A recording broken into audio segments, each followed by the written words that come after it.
जय भीम जय संविधान। आइए संविधान नामा के एपिसोड नंबर 26 में आप सभी का स्वागत करते हैं। आज हम अनुच्छेद 26 जो हमारी संस्कृति और शिक्षा संबंधी अधिकार को बताती है उस पर हम बात करते हैं। संस्कृति और शिक्षा संबंधी अधिकार अनुच्छेद 29 और 30। अनुच्छेद 29 क्या कहता है? अनुच्छेद 29(1) कहता है, भारत में रहने वाले नागरिकों के किसी भी वर्ग को, भारत में रहने वाले नागरिकों के किसी वर्ग को जिसकी अपनी विशेष भाषा, लिपि, संस्कृति, भाषा, लिपि, संस्कृति है, उसे बनाए रखने का अधिकार प्रदान करता है। हमारा संविधान जिसकी अपनी भाषा, लिपि और संस्कृति है उसे सेफ रखने का जो है प्रावधान करता है। अनुच्छेद 29(1). इस अनुच्छेद का उद्देश्य हमारे संविधान का, जो हमारे संविधान निर्माताओं का ये बहुत ही उच्च स्तर का जो उद्देश्य रहा है, वो उद्देश्य क्या है आइए हम जानते हैं। इस अनुच्छेद का उद्देश्य अल्पसंख्यकों के हितों का संरक्षण करना है। क्या है? अल्पसंख्यकों के हितों का संरक्षण करना है।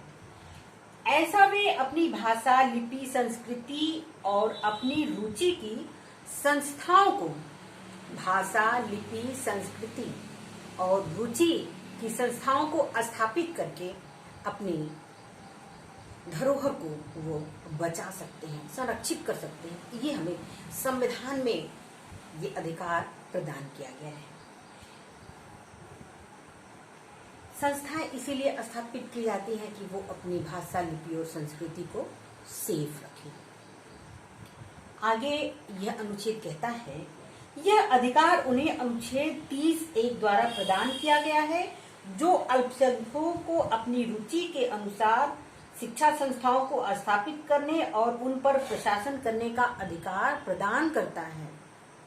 ये जो है हमारा जो संविधान है वो अनुच्छेद 30(1) के तहत जो संस्थाएं स्थापित करेगा अल्पसंख्यक वर्ग, उस पर प्रशासन करने का उसे फंडामेंटल राइट जो है प्रदान करता है हमारा संविधान। संविधान का अनुच्छेद खंड 2 इस अनुच्छेद 29 का खंड 2 क्या कहता है? इस अधिकार को और भी सुदृढ़ बना देता है। इस अधिकार को और भी सुदृढ़ बना देता है, जिसके अनुसार राज्य शिक्षण संस्थाओं को सहायता देने में किसी विद्यालय के विरुद्ध इस आधार पर विभेद नहीं करेगा कि वह धर्म या भाषा, लिपि, धर्म भाषा पर आधारित अल्पसंख्यक के प्रबंधन में है, किंतु यह खंड अनुच्छेद 29(2) के अधीन, जिसके अनुसार राज्य द्वारा पोषित राज्य निधि से सहायता पाने वाली किसी शिक्षा संस्था में प्रवेश पाने में किसी भी नागरिक को धर्म, मूल वंश, भाषा अथवा इनमें से किसी भी आधार पर वंचित नहीं किया जाएगा। इसका मतलब यह है कि जो संस्थाएं अल्पसंख्यक वर्ग के द्वारा स्थापित की जाएंगी उसमें जो है भाषा, धर्म और मूल वंश, धर्म, मूल वंश, जाति, भाषा, इसके आधार पर विभेद नहीं किया जाएगा। वो किसी भी वर्ग का स्टूडेंट होगा, वो उसमें पढ़ने का उतना ही अधिकारी होगा जितना कि एक अल्पसंख्यक वर्ग से आता हुआ स्टूडेंट होगा, क्योंकि ये जो है समता के अधिकार को जो है आगे बढ़ाता है कि किसी भी वर्ग के द्वारा स्थापित जो संस्थाएं हैं उसमें सामान्य वर्ग के बच्चे भी पढ़ सकें। ये एक दूरदर्शी सोच की बात अनुच्छेद हमारा करता है। अनुच्छेद 29। अनुच्छेद 30 द्वारा प्रदत्त अधिकार नागरिकों और अनागरिकों दोनों को प्राप्त है। अनुच्छेद 29 के द्वारा जो अधिकार है वो नागरिकों और अनागरिकों दोनों को संविधान प्रोवाइड कराता है। अनुच्छेद 29 के द्वारा प्रदत्त अधिकार नागरिक को, जबकि अनुच्छेद 29 के द्वारा जो अधिकार प्राप्त हैं वो सिर्फ नागरिक को प्राप्त हैं। आइए हम जानते हैं अनुच्छेद 29 और अनुच्छेद 15(1) में क्या अंतर है। क्योंकि वो भी धर्म, मूलवंश, जाति, लिंग, जन्म स्थान के आधार पर विभेद को प्रतिषेध करता है। और यहाँ पर अनुच्छेद 29 क्या कहता है, इसको हम जानते हैं। दोनों में थोड़ी अंतर है, उस अंतर को हम समझते हैं। अनुच्छेद 29(2) और अनुच्छेद 15(1) में अंतर।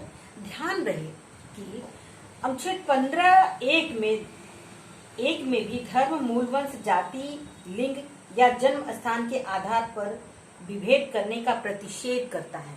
जैसा मैंने आपको बताया कि जो है विभेद के लिए प्रतिषेध अनुच्छेद 15(1) करता है। और अनुच्छेद 29(2), अनुच्छेद 15(1) में निम्नलिखित अंतर। नंबर 1, अनुच्छेद 15(1) केवल राज्य के विरुद्ध संरक्षण प्रदान करता है।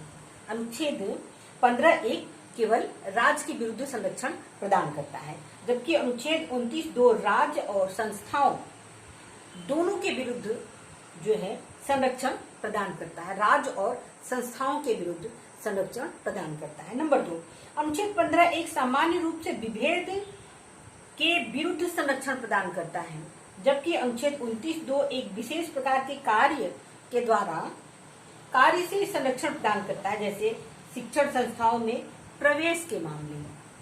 नंबर 3, अनुच्छेद 15(1) का क्षेत्र विस्तृत है। अनुच्छेद 15(1) की जो स्वतंत्रताएं हैं वो विस्तृत है, जबकि और सभी नागरिकों को लागू होती हैं।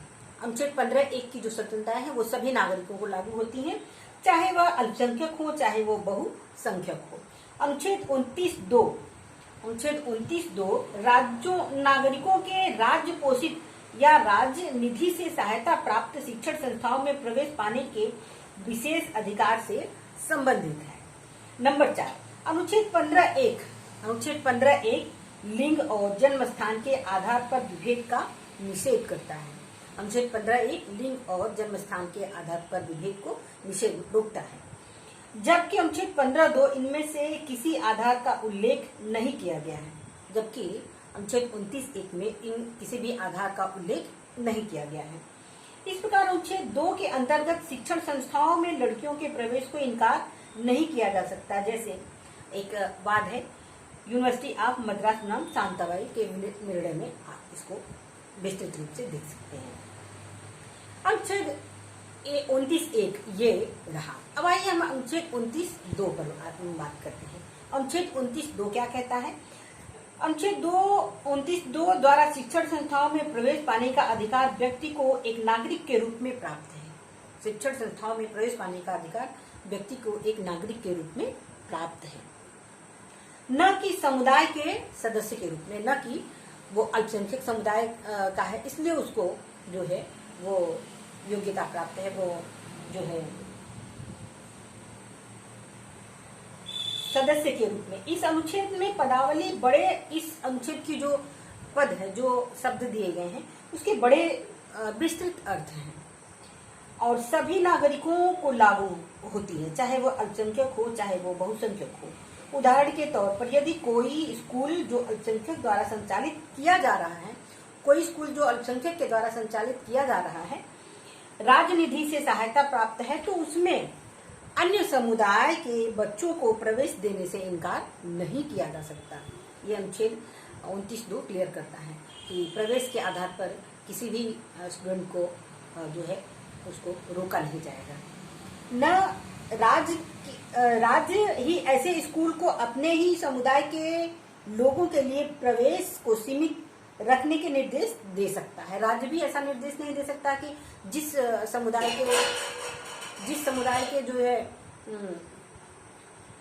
वो विद्यालय है सिर्फ उसी के बच्चे पढ़ेंगे, ऐसा राज्य भी निर्देश नहीं दे सकता, क्योंकि अनुच्छेद 29(2) के विरुद्ध, ये 29(2) के विरुद्ध होगा, क्योंकि ये सभी जो है अनुच्छेद 29 इस बात को प्रावधानित करता है कि जो है सभी स्टूडेंट को अल्पसंख्यक संस्था हो या राज्य के हित के द्वारा संस्था हो, वो जो है सभी स्टूडेंट समान रूप से प्रवेश लें और शिक्षा ग्रहण करें।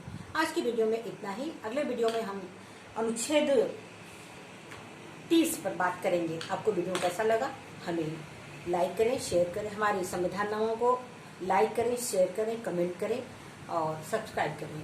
बेल दबाना ना भूलें, जिससे कि हम इस एक सामाजिक पहल को आगे बढ़ाएं। ये एक जिम्मेदार नागरिक बने, एक जागरूक नागरिक बने, एक वैज्ञानिक सोच के नागरिक बने और अपने परिवार, अपने जिले, अपने राज्य और अपने देश की गरिमा को आगे बढ़ाएं। इसी के साथ जय हिंद, जय संविधान, जय भारत।